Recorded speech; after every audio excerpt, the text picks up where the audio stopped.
أكلمت اللي ورا بيتي حواسة خينا على جروس خبيه خيس جروس علماء تفر موتهم ما قبا جران أرى أمّن خم بكادو ماكو مسالي تيم باجنو ما بهو خلوص لا وراجي جرا شوي خنا أولو دبرسون قبني في شوي وري بدا خلون دينو سلارة أبو باجت أما تخنا إساري دبرسي إنه هكذا تاتو hospitala تكامل لما مسديمتي سلارة بيتي أردانون دينو خرافي بشاني في اسكولا في hospitala قباتشون قبضو مالف بيتي خليسة غرور روداتو بيتي أقبسي الرقبو قبا بك بيتي نميون دينو فيدا ما جرتي مي جنرال مال لام تاف وما ترموتيف موتوم ما داف علماء تاف اكتيفيستي داف ميديا داف أمّن خوني يادتا مون قبو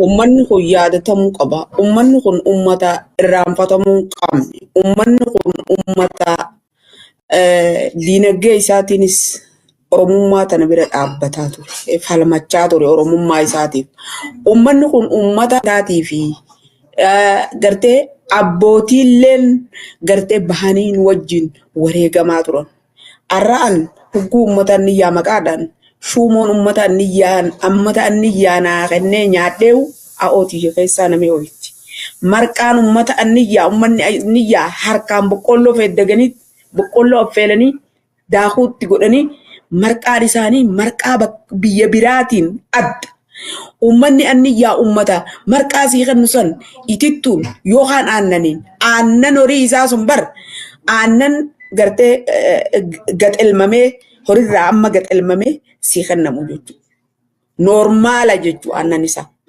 inni nuu waa meeqa caalaa jechuudha nama aannan marqaa san sii kennuu sittiin quudhine ummanni anniyyaa nama yoo marqaa san yoo dhadhaatti godhe malee abada waraana bilisummaa oromoo aannan itti qicanii kannaniif itittuutti naqanii kannaniif hin jiru isaan bira dhugaa rabbitti ummanni anniyyaa ummata seenaa babbareedduu qabu ummata seenaa gaggaarii qabu waa'ee ummata anniyyaa kana ogguun kaase arra ummanni keenya hawaasni keenya fakkeenyaa amma ituun kuraa galaan jetteeti wal jaartee deemti nooleen afran qalloo jetteet wal jaartee deemti alaa maalii janii wal jaaranii deeman ummanni anniyyaarra amma yeroo ammaa kana hanga amma ga'utti akkuma qalee nuti gaafa dargii biraa deemne sanitti ummata jiru ummata hanga ammaa gosatan maariyyoo jee hanga ammaa hin deemne oromummaa qofaan dhaabbatee jiraatu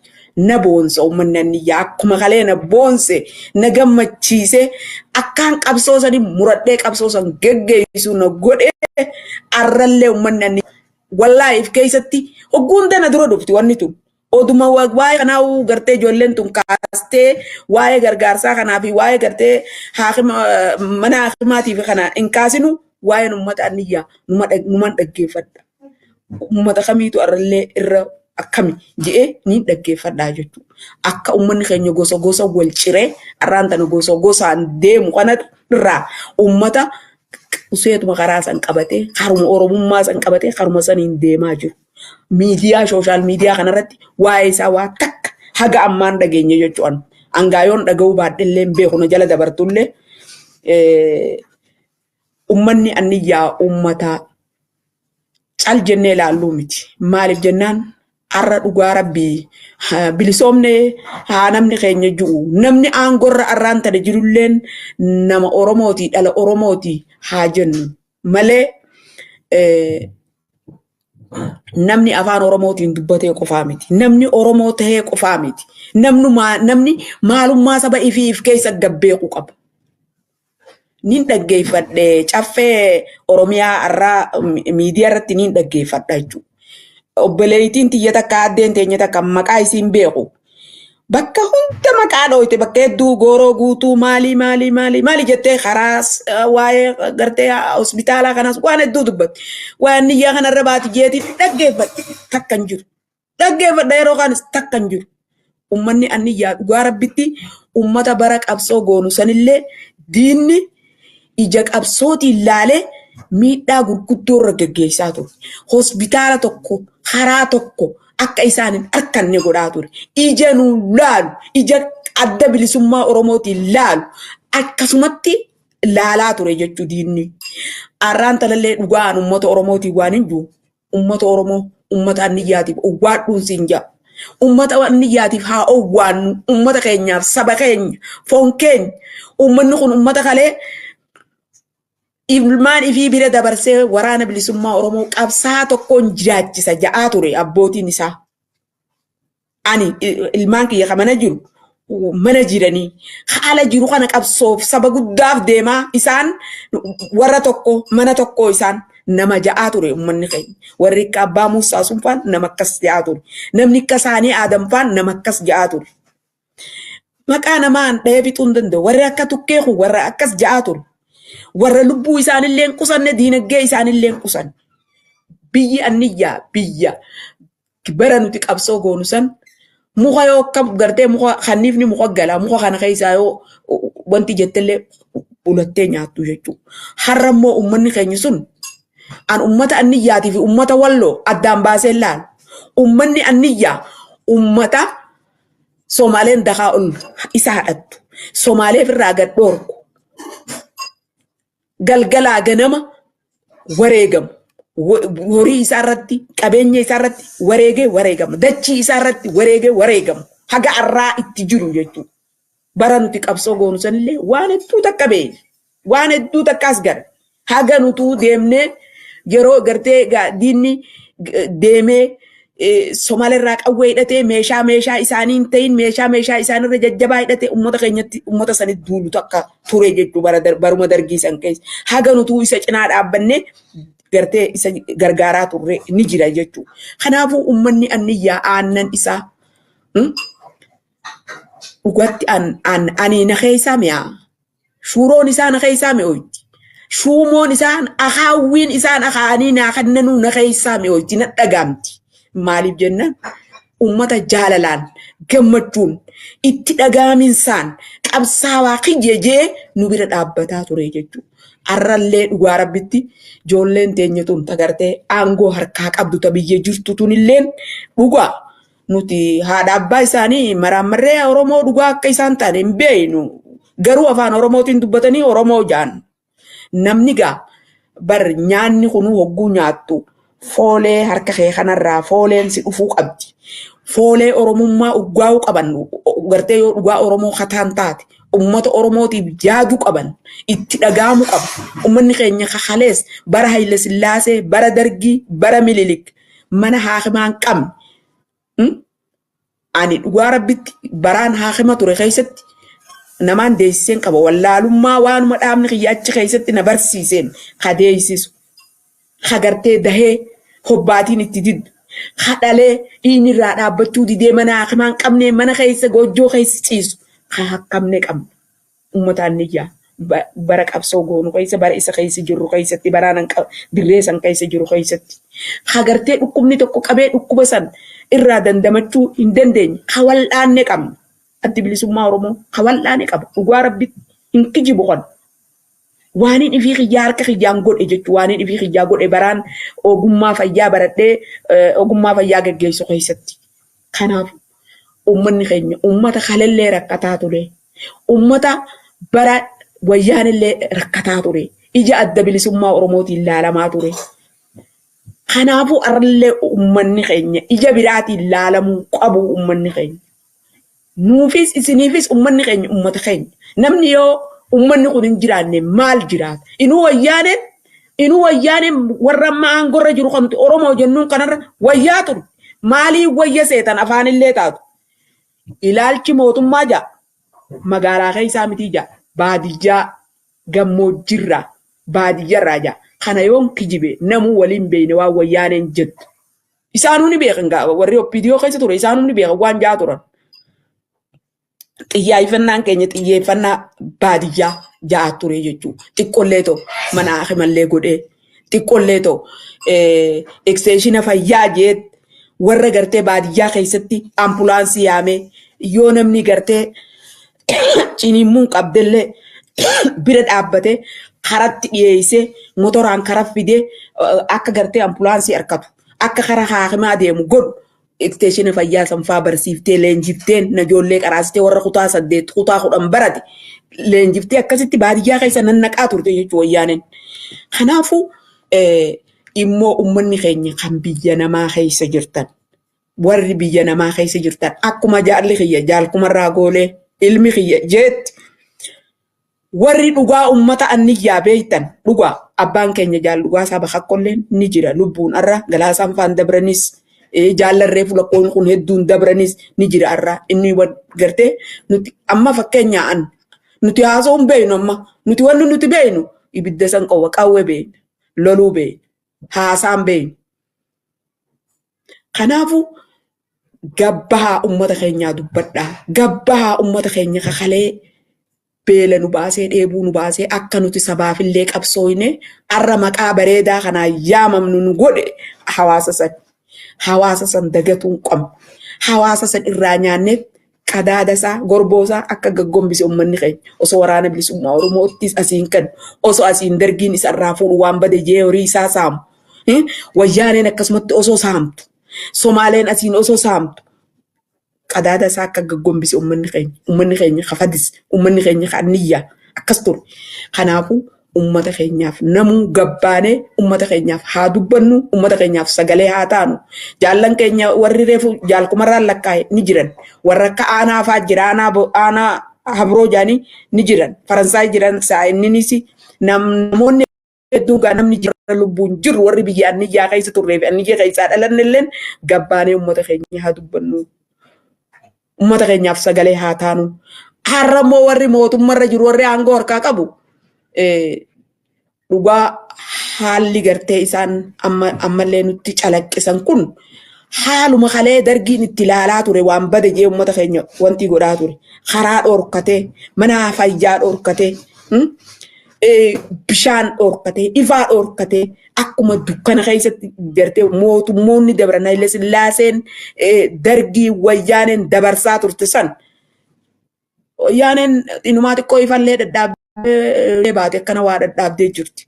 Kanaafuu dhuguma Finfinnee keessa wanti godhuun waa takka jarrinuu bareechaa turan garuu namni kanama ta'uun uummata baadiyyaati namni tokko gartee ka mootummaan tokko mootummaa kajaamu hawaasaan mootummaa jechuun hawaasaani jechuudha. Kanaafuu isaanillee ija saniin ija kalee jarri laalu saniin uummata keenya laaluun qabdanii foolee oromummaa urgaa waan jaanan hafuura oromummaa dhaa namoonni biraa immoo namni biyya namaa keessa jirru hawaasa keenyaaf haa dirmannu hawaasa keenyaaf sagalee haa taanu akka adda wal ciccirree kunnoolee kunitu kuraa galaan maali jennee adda wal babaafnu kanaa miti diinni dhugaa rabbitti kalees katti nu cabse diinni adda nu babaasuun nu cabse yoo tokkoomne diinarra aanuu dandeenya yoo karaa tokko gorre diina moohuu dandeenya waa hunda injifachuu dandeenya sagalee tokkoon uummata kanaaf irra ol ka'ee namni qabiyya jirus kaala jirus yoo ol ka'ee dubbate mootummaan arraan tan aangorra jirus dirqama uummata san laala jechuudha. Kanaafuu uummata keenyaaf sagalee ta'a uummatni anniyyaa uummata bira dhaabbatuu qabnu uummata jabeessuu qabnu uummata jabeeffatuu qabnu uummata guddifatuu qabnu haati teenya irrallee mana gartee mana hakimaa dhabdee ciniimuun ilmoo wajjin du'uun dhiinni irraa dhaabbatuu didee du'uun dhukkuba cobtuutiin qabamee uummanni keenya dhukkuba laafaa dhukkuba addunyaa kanarraa badeen qabamee uummanni keenya du'uun qabu uummanni keenya dhibamuun qabu laydaa buseetiin uummanni keenya qartee dhibamee du'uun qabu uummanni keenya uummanni anniyyaa uummata anniyyaa bira dhaabbatu qabu uummanni anniyyaa nogguu yaadadhe garaan naboo annin boo nama hedduus keessatti wareegneet nama hedduus bahee nu dabalamee humna nuu ta'ee bara dargii nuti namni tokko ban namni biyya biraa kutaa birarraa naannoo birarraa dhufee nu dabalamu hin jiru bar nutti hidhamu hin jiru bar ilmaan anniyyaa bar gurmuu nu ta'a ture bar kanu biraa madaa'ee nurraa hafe kanu biraa wareegame bar isaa bakka nu ilmaan anniyyaa bar nu bira dhaabbatee gurmuu nu ta'a ture gaaddisa nu ta'a ture bar. Kanaafuu uummata anniyyaa bira haa dhaabbannu ani garaa kiyyaan na bo'aa heddullees dubbatuu hin danda'u nama hedduu yaadadha. Nama hedduu yaadadha namoota hedduu yaadadha nama gaafa dargiin kaa gadduula gujeen uummanni anniyyaa eenyu jaalkumarraa meenaa himi jaarsa gaafa nuti haroo marfataa haroo carfii farratti dargiin lola goone fuudhanii makiinarra kaan nama sheekaati inni namaan niyyaati. Ani oliin jaa ormi gadi jaa ani oliin jaa ormi gadi jaa baakki karraa tinni dimmi afaan amaaraa kanumaan beeka gaafa saniin zikrii isaa keessa dhagee dhaabbadhaa jeen makiinaan isaanii hogguu isarra kaanii oliin deemuun diddeebeeyte ani jeen oliin jaa lolaan jamalee gallolaan juu jeen isaan ammoo gallolchiisuu deemanii badnuu duulchisuu deeman jechuu hidhachiisaniiti nu dura dhaabuu deeman jechuu kanaafuu ani gadin duuluu jeenan oliin duula malee dhaabbadhaa jeen. Nama akkasiisantu jira. Nama akka saayitaa kuma abbaa jundaa ka jennu kana nama anniyyaati. Nama akka sheemmista kuma abbaa jundaa faa jira. Afaan isaa qabatee arraantan afaan qabachiisanii eega bara wayyaanee laaggooloorra kaan zikriin takkittiin isaan jaanuu uummata kana dammaysiti. Warra shimbirroota akka jirata maqaan fitina qudur. Afaaniin ni nyaatti hokkee jalaan ni gooti hurur. Eegeen bukke faanti dhukke warra jee uummata keenya kakaasaa ture dubbii ijoollee waa kakaattuu kijiban seenaa dubbii ijoollee waa kakaattuu nuyi beekatu waraana bilisummaa Oromoo qophii isaa maratee galaa isaa duydarra kaayyatee deemu kana jechuudha. Akkasitti hawaasa dammaysaa turan. Kanaaf uummata anniyyaati isaan kun hundinuu uummata anniyyaati. Gaafa nuti gabiibaa bakka sadireebaa jaamutti lola goone. Nama anniyyaati namni sunillee nama sheekaati maqaa isaa amma niin irraanfadhee kumarraan na yaadachiisa isin yaadachiisa jaalkumarraan wantimmee jeen beeytaa nama nuti madeeysineetu ka dargii kun ka harki kun irraa murame fiigaatti dhufe bishaan naa kenni jeen wantimmee jeen ka jiruu wal dhibne adda dantaati jaamaa lafarraan cirreeyyeeti bishaan barbareetti naqee harka isarratti madaa isarra naqeef jechuu nama akka jaal obbo Maammata Ahmadee Hajiti jechuu. Kanaafuu maqaa isaa ammaan tanan hin beeku nama anniyyaati dhalootaan nama anniyyaati jechuu achi gabiiba san gale malee uummanni anniyyaa nama akkasii seenaa akkasii ijoollee jajjabduu akka jaalkumarraa goolee jaal falmataa bulee faatu gartee qabsoo kanarra dabre jechuu tuujii waacuufaa jira galchaa waacuufaa jira eenyuun maqaa dha'ee eenyuun dhiisa akka jaalambisaa eenyu nama hedduu ijoollee hedduu ani immoo yaadadhu ani ogguun waa hunda yaadadhe mataan kiyya kompuus na ta'a. Kanaafuu uummata anniyyaa bira haa dhaabbannu uummata anniyyaatii haa dirmannu uummata dirmatuu fi qabnu namatti eenyuus hin qabnu mootummaa qabnaa mootummatti eenyaas hin jedhinaa uummanni hawaasni Oromoo kabiyya jirtan kabiyya namaa jirtan xuuxxoon 50 nam tokkoof ba'a. Nam lamaaf ammoo taphaa jechuudha. Uummanni biyya jiru qarshi takka yoo lafa kaa'e nuti nam biyya namaa keessa jirru ka dalagan doolaara 100 yoo lafa kaa'e. Namni hin dalaganne ka mana taa'u doolaaruma 20 doolaaruma 10 doolaaruma 5 yoo lafa kaa'e nuti uummanni Harargee qoftiinuu uummata anniyyaatiif hospitaala dhaabnee uummata anniyyaa akka isaan dhukkubarraa fi rakkoo gartee fayyarraa daa'imman isaaniitii fi haawwan isaanii manguddoonni isaanii baraaraman godhuu dandeenyaa jechuudha. Kanaafuu jabaadhaa namni jabaati jaarsan dhabu jette janjaartiin. Kalaaf immoo kanuma mana jamanaa qabduu ni dhabdaa jajjabduu si jalaa fudhata. Kanaafuu jabaadhaa namni waan qabuun darbates sodaataan ja'amuu jette Oromoon. Kanaaf jabaadhaa. Waan kennitanis hin dhabinaa rabbi isinitti haa kennu haa jabaannu ofuma keenya yoo wal bira dhaabbanne malee namni nutti eenyu lakkii shimalees abdiisaatu uummata keenya kan niyyaa gargaaraa jettanii isa qofa eeguunis hin barbaachisu. Abiyyi Ahmedii uummata keenya gargaaraa jennee eeguu hin qabnu. Nuti immoo maalummaa uummata anniyyaa warri beeynu sun dursinee uummata anniyyaatiif sagalee ta'uu qabna. Sambooda immoo uummanni keenya bakka jiru uummata keenyaaf ol ka'ee uummata keenyaaf owwaachuu qaba. Bar qabrii jaal burisoo boruufaat achi jira. Qabrii jaal nannisee nadhiifaat achi keessa jira bar. Qabrii nama meeqaatiif bar anniyya keessa jira bar. Jaal burisoo boruu achi keessaa dhalate achi wareegame. Jaal gaaddisaa roobaa achi keessa wareegame. Qurroo wareegame. Kanaafuu jajjabaadhaa haa jabaannu. Haa wal jabeeffannu yoo nuti wal jabeeffannu yoo nuti jabaanne waayyuu nuuni jabaatti. Waayyuu ni jabaatti. Uummanni keenya sheekkotiin teenya waan biraatti gabbaanee ni dubbannu. Sheekkotiin teenya gabbaatee uummata niyyaatiif dubbatu qaban.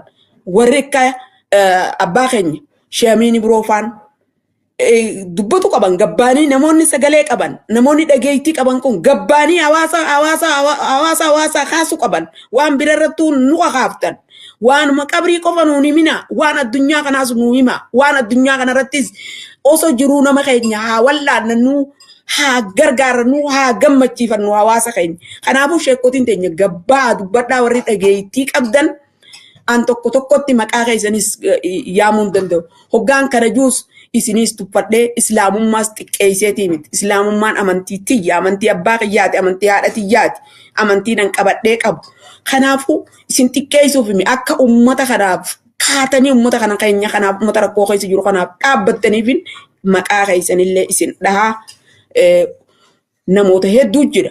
Sheekkotiin teenya namoota gurguddaa jira. Namoota bebbeekamaa jira. Warri bebbeekamaan dhageettii qabdan dubbadhaa gabbaa.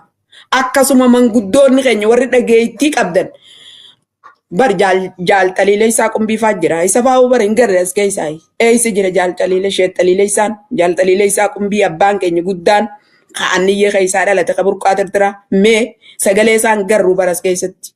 Bannumaan barbaadanumaan dhaggeeffadhan argu. Inni irraanfatinaa. Waan kalee dabarsine san inni irraanfatinaa. Waan kalee uummanni niyyaan wajji dabarse san irraanfatuu hin qabnu dagachuu hin qabu. Namni waan dabre hin beekne waan boru dhufu raagee arkuu hafee waan guyyaa irraa keessa jirullee beekuu hin danda'u. Dubbadhaa haa dubbannu. Haa sagalee taanu uummata keenya nama biraa ittiin eeginaa uummata keenyatti. Maallaqa qabaaf mootummaan garuu namoota deemee biyya san dhaqee hospitaala san bakka hospitaalaa sanillee godhee fi waan kana hundaa'u godhuuf karaa banuu fi qaba mootummaan. Hawaasni kun hawaasa isaati. Nun fayyadu nuti. Nuti amma hawaasni sun kalee dhugaa nu fayyade uummata keenya hawaasa keenya. Arra immoo bakka jirru tana jiruuna biyya namaa keessa jirra. Arra dhugatti nuti nurra warra amma akka Dr. Obsaafaaf wanni uummanni anniyyaa godhugaa irraa dhalannee keessaa dhalannee malee hin jiru. Garuu mootummaa san Shimallis Abdiisaa sanii fi Abiyyiifaa mootummaa jiru saniif wayi godha inni bu'aa qabaa fi jechuun uummanni anniyyaa sun. Kanaafuu namallee biyyi sun biyya jaalqindeessaati. Biyya jaalqindeessaa bariisooti. Jaalqindeessaa bariisoo gunjuu jaalqindeessaan kun lama. Jaalqindeessaan bakkuma jaalburiisoo boruufaan dhalatetti dhalatee qabsoo keessatti dabre. Walaloolee hedduu dhaaba adda bilisummaa Oromoo keessa barraahaa turte. Nama santu barreessaa ture. Fakkeenya yaa saba koo illee reefu johan hunda isaaf barreesse. Isaaf barreesse. Walaloolee hedduu isaatu barreessaa ture. Nama Harargee lixaa tumtuu furdaa tanarraa as biilaa bakka jaamu gaadulloo lafa jaamutti bara dargii wareegame jechuudha. Nama goota, nama beekaa, nama bara gartee barnoota yeroo san jirullee haga takka baratee jiru jechuudha. Nama if beeku, nama maalummaa biyya ifii beeku, nama maalummaa saba ifii beeku. Namni kun bar dura if beeku qaba. Maalummaa saba ifii, maalummaa biyya ifii beeku qabda. Yoo maalummaa biyya teetii beekteef, maalummaa kee beekteef, maalummaa saba keetii beekte, roorroon saba keetii sin dhagamti. Yoo if hin beekin, maalummaa saba keetii hin beekin, maalummaa biyya teetii hin beekin, ati uumamumaa keessa hin jirtu jechuudha. Ilmaan haadhaaf abbaan gartee raafuu nyaatanii egaa dhadhalan. Ilmaan akkasiiti jechuudha. Kanaafuu namni maalummaa ifii beeku qaba, maalummaa biyya ifii beeku qaba, maalummaa saba ifii beeku qaba. Barayyuu roorroon gaaddidduun nurra naanna'uun, gaaddidduun gabrummaa nurra marsuun dhugaa rabbitti adda faffaca'uu keenya, adda hiramuu keenya. Farra naannummaan farra guddoo, farra tokkummaati. Amantiin adda wal babaasuun amantiin tarabbiiti. Namoota qabatee jiraata. Garuu Oromummaa keenyaan wal qabatu qabna. oromummaa keenya wal jabeeffatu qabna. Yoo oromummaa qabaanne amantii sanuu jabeeffatuu dandeenya. Yoo oromummaan qabaatin amantii sanuu bakka fedhen masgiinni keenya gubatu, bakka fedhetti salaatuu dadhabu, ibaadaa teenya godhatuu dadhabu, sheekkotiin teenya kabajaa dhabu. Santu nu mudata. Yoo tokkummaan qabaatin, yoo biyyan qabaatin, yoo sabummaan qabaatin, yoo waliin qabaatin. Gabrummaan tun beekaa waan takka qofaame. Namni dhimma gabrummaan biyyuma nurraa fudhatan qofa faasee namni gariin. Gabrummaan waan hedduu si fiddi. Capha hedduu si fiddi.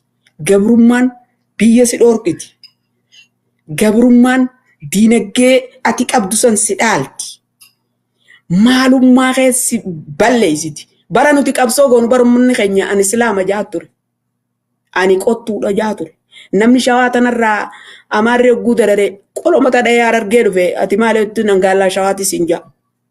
Asiin arsii tanaa fi asiin baalee kana walii gadda egaa Harargee wajjin qottu yookaan ani islaama ifin jaa ture. Namni addunyaa kanarraa islaama jaamu hin jiru. Arabni nuuqa amantiin isarraa nutti as dhufte an araba siin jaa malee an islaama siin juu amantiin kiyya islaama siin jaa malee. Islaamummaan amantii teenya waan itti aman diin keenya jechuudha. Oromummaan ammoo sabummaa keenya. Kanaaf bara san ani Oromoo jennee bargaafa nam ibidda diimaa inni goojjoo uruu keessatti shidatu fuunee akkatti afaan bira finnee arra boodaan Oromoo malee ani qottuudhaan jiin gaafa jennee qabna. Wallahi ibidda kanaan afaanis siruu qojaa hangaa namni gariin isaa jechaan rooba kana keessa deema. Isaa jechaan aduu kana keessa deema. Isaa jechaan dheebodhee beela. Inni akkamitti an Oromoo juudidee an islaama yookaan an qottu akkamit ja'a an gaallaa shawaati akkamit ja'a siin ja'a. Jai an Oromoo jennee akkas ja'a ture. Kanaaf irra hedduu uummanni keenya dhugaa rabbitti addi bilisummaa Oromoo bara qabsoo godhe kana keessatti uummata keenya hedduu waan kanallee barsiisaa ture. Barataa turre nutillee barataa turre jechuudha. Daa'ima taanee waraana bilisummaa Oromootiif nyaata geessaa guunuun deemnee bira dhayine ati maali guunuun jennu gawaan mana keessaa jaanan islaama jennaan. Abbaati islaama nuun ja'a. Ati islaama amantiin ta'e islaama garuu ati Oromoodha an Oromoo jii. Akkas jeeyinuun jedhanii nu barsiisaa turan. Isaanirraa hin baradhe. Dammataa kiyyaaf isaanumaan na barsiise. Isaanumarraa hin baradhee jechuudha. Kanaafuu waliif sagalee haa taanu wal bira haa dhaabbannu an kanumaan ja'a. Uummata anniyyaatiif hospitaalli kun akkuma isin reefu jettan sanitti waan xiqqaa. Uummanni anniyyaa kana caalaa godhamuufii qaba. Uummata bar daangaa isaa akka uummata walloo sanitti daangaa isaa ittisee haga arraa laba isaa sanirratti lolee firraa diina dhorkaa jiru bar uummanni anniyyaa. Namni hin beeku malee nuti ni beekna. Jaalkumarraanis ni beeka. Namni lafa anniyyaa keessa ture hundinuu ni beeka. Uummanni keenyaaf anniyyaa akkatti jiraatu akkatti jiraachisee daangaa lafa isaa sanatti tiffatu namuu ni beeknaa jechuudha. Horii isarratti hangam takka lubbuu isaa kitimaa ture. Gaala isarratti. Raanni takka fuudhamu jechuun uummata anniyyaa biratti dhiirti 10 du'uurra wayya siin jaan. Raaddi takka nu jalaa agartee namni diinni fudhatuun namni 10 du'u wayya siin jaan. Du'a isaaniif jechuudha. Kanaaf uummata akkasiin muratee qabsoo gaggeessaa ture. Daangaa isallee hangaarraa firraa ittisaa hangaarraa jiru jechuudha uummanni anniyyaa. Waa hedduu anniyyaa keessa jira. Waan jabduu takkaa jira. Uummanni anniyyaa sun uummata jabaa tokko. Uummata jabaa tokko. Kanaafuu jabaadhaa galatoomaa ulfaadhaan isiniin ja'a.